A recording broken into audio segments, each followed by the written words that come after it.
Spiritual habits అనేవి పిల్లలు ఇప్పుడు ఈ రోజుల్లో అలవాటు చేయడం చాలా ఇంపార్టెంట్. ఎందుకంటే ఈ డిస్ట్రాక్షన్ వరల్డ్‌లో వాళ్ళు సెల్ఫ్ కంట్రోల్ తప్పకుండా ఉండడానికి, ఇంకా వాళ్ళ లైఫ్ పర్పస్ తెలుసుకోవడానికి, వాల్యూస్ గురించి తెలుసుకోవడానికి, ఇన్నర్ సెల్ఫ్‌తో కనెక్ట్ అవ్వడానికి, వాళ్ళు గ్రాటిట్యూడ్ చెప్పగలిగినప్పుడు ఇవన్నీ పాసిబుల్ అవుతాయి. సో, ఇందులో స్పిరిచువల్ హ్యాబిట్స్ ఎలాంటివి అలవాటు చేయొచ్చు పిల్లలకి అంటే చాంటింగ్, ప్రేయర్, గ్రాటిట్యూడ్ చెప్పడం, నవవిధ భక్తి మార్గాలు చాలా ఉన్నాయి. నెక్స్ట్ మైండ్ సెట్ హ్యాబిట్స్ పిల్లలు కూడా ఈ మధ్య ఈ రోజుల్లో డిఫరెంట్ ఛాలెంజెస్ ఫేస్ చేస్తున్నారు. ఏ ఛాలెంజ్ ఫేస్ చేస్తున్నా సరే వాళ్ళ థింకింగ్ ప్రాసెస్ ఎలా ఉంది అన్నది అబ్జర్వ్ చేస్తూ ఉండాలి. వాళ్ళు నెగిటివ్గా థింక్ చేస్తున్నారా, లేదా వాళ్ళు ఫేస్ చేసిన సిచ్యువేషన్ నుండి బయటకు వచ్చి నెక్స్ట్ దాన్ని ఓవర్కమ్ చేయడానికి ట్రై చేస్తున్నారా, పాజిటివ్ సెల్ఫ్ టాక్ ఇంప్రూవ్ చేయగలగాలి. నేను సబ్జెక్టులో ఫెయిల్ అయ్యాను, నాకు ఇంతే ఇంకా రాదు అని అనుకుంటున్నారా?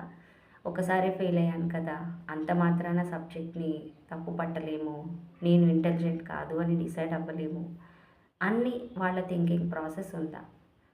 సో ఇది మైండ్ సెట్ హ్యాబిట్స్ ఎలా డెవలప్ చేసుకుంటున్నారా అన్న దాన్ని బట్టి ఉంటుంది.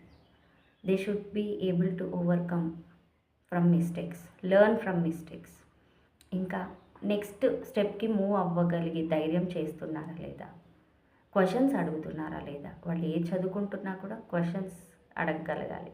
పాజిటివ్ సెల్ఫ్ టాక్, ఇవన్నీ different habits under mind set category. Next routine habits ఇవి పిల్లల షెడ్యూల్లో ఒక స్ట్రక్చర్ అండ్ కన్సిస్టెన్సీని ప్రొవైడ్ చేస్తాయి. స్ట్రక్చర్ అంటే నెక్స్ట్ ఇప్పుడు ఇది అయిపోయిందా, స్కూల్ నుండి వచ్చామా, తర్వాత ఏం చేయాలి, వాళ్ళకు ఒక క్లారిటీ ఉండడం. తర్వాత ఒకే టైంకి చదువుకోగలగడం, ఒకే టైంకి నిద్ర లేస్తే వాళ్ళ థింకింగ్ ప్రాసెస్ కూడా చాలా ఇంప్రూవ్ అవుతుంది.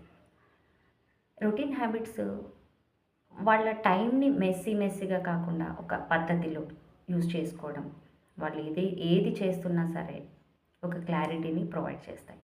తర్వాత లైఫ్ స్టైల్ హ్యాబిట్స్ ఇందులో మనం మన ఎమోషన్స్ని ఎలా కంట్రోల్ చేసుకుంటాం. సపోజ్ కోపం, అందరికీ కోపం వస్తుంది, దాన్ని ఆ మూమెంట్లో ఎలా కంట్రోల్ చేసుకుంటున్నారు అన్నది ఇంపార్టెంట్.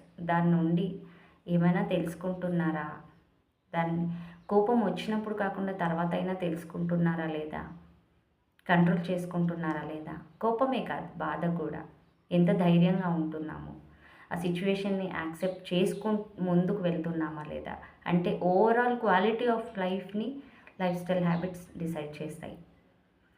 సపోజ్ ఇందులో హ్యాబిట్స్ ఎలాంటివి ఉంటాయి అంటే స్క్రీన్ టైం లిమిట్ చేస్తున్నామా లేదా, మనకి ఎటువంటి హాబీస్ ఉన్నాయి, ఇంకా రీడింగ్ బుక్స్, ఎప్పటికీ ఏదో ఒకటి నేర్చుకుంటూ ఉండాలి.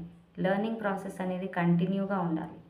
పెద్దలకి కూడా ఉండాలి అని చెప్తున్నారు అంటే మరి పిల్లలకి చిన్నప్పటి నుండి నేర్పిస్తే వాళ్ళు పెద్ద అయ్యేసరికి ఇంకెంత క్వాలిటీ ఆఫ్ లైఫ్ని లీడ్ చేస్తారు అన్నది ఇక్కడ గమనించాలి. Last but not the least physical habits.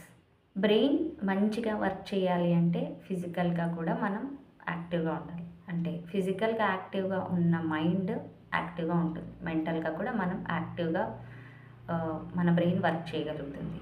So ఇందులో హ్యాబిట్స్ వచ్చేసి హెల్తీ ఫుడ్, ఎక్సర్సైజ్ రెగ్యులర్లీ, ఇంకా ప్రాపర్ స్లీప్.